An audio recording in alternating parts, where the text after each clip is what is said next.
ఈవీఎంల ట్యాంపరింగ్ వ్యవహారం మరోసారి తెరపైకొచ్చింది. ఈవీఎంల పనితీరుపై అనేక సందేహాలున్నాయన్నారు కాంగ్రెస్ అగ్రనేత రాహుల్ గాంధీ. ఈవీఎంను బ్లాక్ బాక్స్ గా అభివర్ణించారు. ఎన్నికల వ్యవస్థలో జవాబుదారీతనం లోపిస్తే ప్రజాస్వామ్యానికే ప్రమాదమన్నారు కూటమి నేతలు. మరోవైపు ఈవీఎం ట్యాంపరింగ్ ఆరోపణలతో ముంబై నార్త్ వెస్ట్ ఎంపీ బంధువుపై పోలీసులు కేసు నమోదు చేశారు. కౌంటింగ్ సెంటర్లో మొబైల్ ఫోన్ ఉపయోగించారని కస్టడీలోకి తీసుకున్నారు. దేశంలో మరోసారి ఈవీఎంల వివాదం తెరపైకి వచ్చింది. ఎలక్ట్రానిక్ ఓటింగ్ యంత్రాలపై మళ్లీ అనుమానాలు వ్యక్తం చేశారు కాంగ్రెస్ అగ్రనేత రాహుల్ గాంధీ. ఈవీఎంను బ్లాక్ బాక్స్ గా అభివర్ణించారు.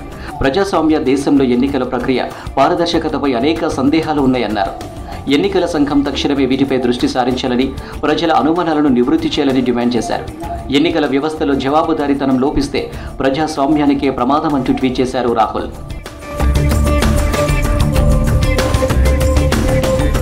లోక్సభ ఎన్నికల్లో ముంబై నార్త్ వెస్ట్ నియోజకవర్గంలో శివసేన అభ్యర్థి రవీంద్ర వైకర్ బంధువు మంగేష్ పాండిల్కర్ కౌంటింగ్ కేంద్రంలోకి వెళ్లడం వివాదంగా మారింది. కౌంటింగ్ సెంటర్లో తన మొబైల్ ఫోన్తో ఈవీఎంకు లింక్ చేశారంటూ ఆరోపణలు వచ్చాయి. జూన్ 4న నెస్కో సెంటర్లో ఉపయోగించిన ఈవీఎం మిషన్ను అన్లాక్ చేయడానికి ఫోన్ వాడినట్లు మంగేష్ పాండిల్కర్పై ఆరోపణలు వచ్చాయి. దీంతో ఆయన ఫోన్ను ఫోరెన్సిక్ ల్యాబ్కు పంపించి ఎంక్వైరీ చేస్తున్నారు పోలీసులు. ఈ నియోజకవర్గంలో శివసేన అభ్యర్థి రవీంద్ర వైకర్ కేవలం 48 ఓట్ల తేడాతో గెలిచారు. దీంతో ఈ ఘటనను ప్రస్తావిస్తూ ఇండియా కూటమి నేతలు ఈవీఎంల ట్యాంపరింగ్పై అనుమానాలు వ్యక్తం చేస్తున్నారు.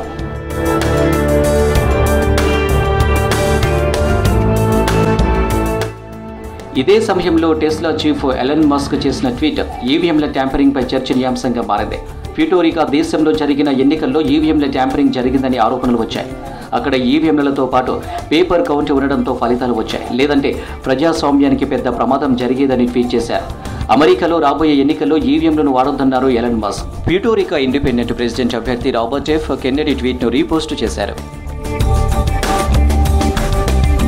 టెక్నాలజీ అనేది సమస్యలు పరిష్కరించేదిగా ఉండాలన్నారు సమాజ్వాదీ పార్టీ చీఫ్ అఖిలేష్ యాదవ్. సాంకేతికతతో సమస్యలు వస్తే వాటి వినియోగాన్ని నిలిపివేయాలన్నారు. ప్రపంచవ్యాప్తంగా అనేక దేశాల్లో ఈవీఎంలు ట్యాంపరింగ్ అవుతున్నాయని చెప్పారు. అయినప్పటికీ బీజేపీ ప్రభుత్వం ఈవీఎంలను ఎందుకు సమర్థిస్తుందో చెప్పాలన్నారు. ముంబైలో ఈవీఎంల ట్యాంపరింగ్ ఇష్యూ ఆందోళన కలిగిస్తుందన్నారు శివసేన యూపీటీ నేత ప్రియాంక చతుర్వేది. ఇది అత్యున్నత స్థాయిలో జరుగుతున్న మోసమన్నారు. कि किस तरीके से रविंद्र वाइकर के साले वो एक मोबाइल फ़ोन बिल्कुल भी काउंटिंग एरियाज़ में अलाउड नहीं है. 3 लेवल ऑफ सिक्योरिटी हैं और किसी को भी ये अनुमति नहीं दी गई है कि वो मोबाइल फ़ोन्स लेकर जाएं. जो ऑपरेटर है पोर्टल जो होता है, ऑपरेटर है और इलेक्शन कमीशन के साथ हैं. ये दोनों का नाम आ रहा है कि ये दोनों साथ में मिलकर काम कर रहे थे और ओटीपी उनके हाथ पे आ रहा था और वो उसके माध्यम से पोस्टल बैलेट्स की हेराफेरी हुई है. ఎలన్ మస్క్ ట్వీట్ పై స్పందించారు మాజీ కేంద్ర మంత్రి రాజీవ్ చంద్రశేఖర్. ఇండియన్ ఈవీఎంలను ఎవరు ట్యాప్ చేయలేరన్నారు. మన ఈవీఎంలకు ఇంటర్నెట్, వైఫై వంటి కనెక్షన్లు లేవని చెప్పారు. ఎవరు ఓట్లను మార్చే అవకాశం లేదన్నారు. అమెరికా సహా ఇతర దేశాల ఈవీఎంలకు ఇండియాలో ఉపయోగించే ఈవీఎంలతో ఎలాంటి సంబంధం లేదంటూ ట్వీట్ చేశారు రాజీవ్ చంద్రశేఖర్.